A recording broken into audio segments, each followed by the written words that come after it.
जाफरी की कमी थी, वो आ गया मैदान में। ईरान के जो सदर हैं डॉक्टर मसूद, उन्होंने एक ट्वीट भी किया। ट्वीट तो एक तारीख है ना, ईरान की तो तारीख है। ईरान तो वो मुल्क है जिसने पाकिस्तान के ऊपर इंडियन हमलों की मजम्मत तक नहीं की, और उस हैं वो जनाब, उनकी ये फुटेजेस मौजूद हैं। अस्सलाम वालेकुम रहमतुल्लाहि व बरकातुहू। नाजरीन, मैं हूं अब्दुल मन्नान और आप देख रहे हैं हमारा यूट्यूब चैनल। नाजरीन, जिस तरीके से ईरान, अमेरिका और इसराइल की जंग में उन ममालिक के अंदर हंगामी सूरत हाल बन चुकी है, उससे ज़्यादा हंगामी सूरत हाल पाकिस्तान में है। वतन अजीज़ मुल्क के पाकिस्तान से शिया स्कॉलर सबसे पहले सामने आए अल्लामा जवाद नकवी साहब, उसके बाद अल्लामा शहनशाह हुसैन नकवी साहब, और अब राजा नासिर अब्बास साहब भी सामने आ चुके हैं। मुल्क तोड़ने की धमकियां दे रहे हैं।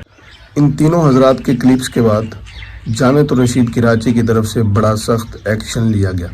अगर आपने हमारी पिछली वीडियो देखी है जो हमने गुज़श्ता कल शाम अपलोड की थी, तो उससे आपको पता होगा कि जामिअत रशीद कराची की तरफ से कहा गया था कि अगर दोबारा इस तरह की चीज़ सामने आई तो हम ईरान की जो उम्मत मुस्लिमा पर, बिलखुसूस पाकिस्तान पर जो मेहरबानियाँ हैं, जो एहसानात हैं, हम वो सामने लाएंगे।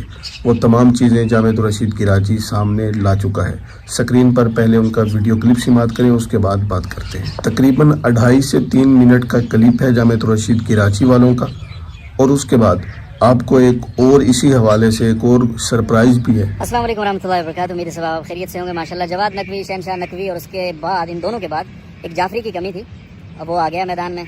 पहले से था मैदान में, हर्जत सराइयाँ तो उसकी आ रही थी। पाकिस्तान के सेनेट में बैठा है वो राजा नासिर अब्बास जाफरी।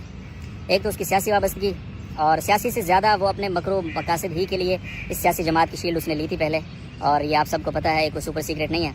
उसने भी गीदड़ डबकी दे दी है कि जी पाकिस्तान ने अगर ईरान के साथ जंग में, ईरान के ख़िलाफ़ जंग में शमूलियत इख्तियार की तो ये बहुत बड़ा डिज़ास्टर होगा, और ये होगा, और पाकिस्तान को तोड़ने के मुतरादिफ होगा। आज ईरान के जो सदर हैं डॉक्टर मसूद, उन्होंने एक ट्वीट भी किया है। ट्वीट आप देख लें। वो पाकिस्तान और रशिया को मीडिएटर बना रहे हैं। वो पाकिस्तान को रशिया के ब्लॉक में समझ रहे हैं, और यहाँ जो ईरान के सो कॉल्ड नुमाइंदे हैं, या ईरान के बड़े ईरान नवाज लोग यहाँ मौजूद हैं जिनको ईरान का बड़ा दर्द है, वो पाकिस्तान को ज़बरदस्ती उठा के अमरीकी ब्लॉक में घुसा रहे हैं, इसराइली ब्लॉक में घुसा रहे हैं, पता नहीं उसको किस किस के एजेंट बना रहे हैं। और ख़ुद ईरान का सदर पाकिस्तान को रशियन ब्लॉक में देख रहा है, लिख रहा है, ट्वीट कर रहा है, और कह रहा है कि ये जंग खत्म होनी चाहिए, हमारी 3 शराइत मैं रशिया और पाकिस्तान से कहता हूँ। यानी वो पाकिस्तान को एक मीडिएटर समझता है। वो पाकिस्तान को इस लायक समझता है कि पाकिस्तान वो मुल्क है जिसके अंदर ये कुव्वत है कि वो इस जंग को रुकवाने में अपना किरदार निभा सकता है। तो कम से कम अपने सदर की सुन लो, ठीक है। खैर, दूसरी जो वो ईरान के ऊपर अमरीकी और इसराइली जारहियत की न सिर्फ मजम्मत करती है, खुल के मजम्मत करती है, बल्कि उसके खिलाफ वोट देती है करारदाद पास करने के लिए। और दूसरा, वो बिलाद हरमैन शरीफैन और सऊदी अरब जैसे अपने देरीना दोस्त को, जिसने हमेशा हर मुश्किल वक्त में पाकिस्तान का साथ दिया। ईरान की तो एक तारीख है ना, ईरान की तो तारीख है। ईरान तो वो मुल्क है जिसने पाकिस्तान के ऊपर इंडियन हमलों की मजम्मत तक नहीं की, और उसके कुछ दिन के बाद अजीत दोवल के साथ बैठ के उनके साथ दिफाई पींगे बढ़ा रहे थे।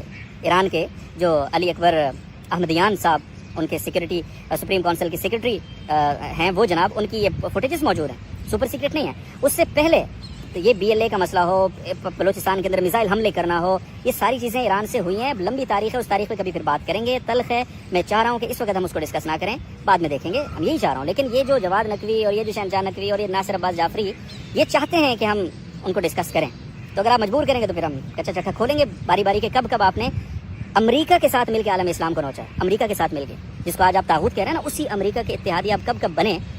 अगर आप बाज नहीं आए तो अगली वीडियो इस पर आएगी और बड़ी डिटेल से आएगी सर, ठीक है।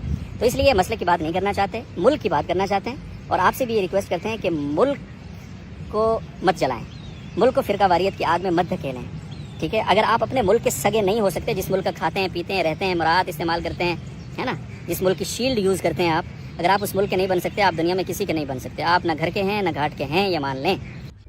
जी हाँ नाज़रीन, स्क्रीन पर आपने वीडियो क्लिप समात किया जिसके अंदर ईरान के पाकिस्तान पर होने वाले एहसानात भी बतलाए गए और दीगर चीज़ें सामने आई। लेकिन जो पहले हमने बात की कि इसके बाद इसी टॉपिक पे आपको एक सरप्राइज़ भी देते हैं, और सरप्राइज़ क्या है उसी की तरफ चलते हैं। नाज़रीन, ईरानी सदर का एक ट्वीट सोशल मीडिया पे गर्दिश कर रहा है।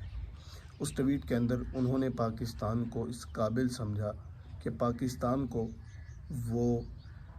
पाकिस्तान और रूस को वो सामने ला रहा है, दरमियान में लेकर आ रहा है कि जंग बंदी अगर करवानी है तो इस तरीके से करवाई जाए। असल जो बात है वो ये कि वो एतमाद कर रहा है, और पाकिस्तान में रहने वाले कुछ लोग उस पर تنقید کر رہے ہیں، پاکستانیوں کو ٹارگٹ کر رہے ہیں، ملک توڑنے کی کوششیں کر رہے ہیں اور دھمکیاں دے رہے ہیں۔ ناظرین، اگر اس حوالے سے آپ یہ ویڈیو دیکھنا چاہتے ہیں، ان کا کیا ٹویٹ ہے، کیا دیگر صورتحال ہے، تو نیچے ڈسکرپشن میں لنک موجود ہے، وہاں سے آپ وہ ویڈیو بھی دیکھ سکتے ہیں۔ مزید اس ویڈیو بہت زیادہ لمبی ہو رہی ہے، اس لیے اس میں ہم مزید معاملات ڈسکس نہیں کر سکتے۔ باقی لنک ڈسکرپشن میں موجود ہے، وہاں جا کر آپ وہ بھی دیکھ سکتے ہیں۔ اور اس کے علاوہ اگر جامعۃ الرشید کراچی کے آپ کو جو انہوں نے اس بیانیہ دیا اس پر آپ کو کوئی اعتراض، آپ کا کوئی سوال یا اس کے علاوہ دیگر کوئی بھی سوال آپ پوچھنا چاہتے ہیں انہی معاملات پر، تو آپ کومنٹ کیجئے، لیکن یہ بس احتیاط کیجئے، کومنٹ کے اندر کسی بھی مکتب فکر کے بارے میں اس طرح کے الفاظ استعمال نہ کیجئے گا کہ وہ الفاظ اگر ہمارے لیے استعمال کیے جائیں تو ہمیں برا لگے، ہمیں برا محسوس ہو۔ مہذب طریقے سے آپ کومنٹ کریں، جو بھی اختلاف ہے، جو بھی بات ہے، مہذب طریقے سے آپ کومنٹ کیجئے گا۔ ملتے ہیں نیکسٹ ویڈیو میں، تب تک کے لیے اللہ حافظ۔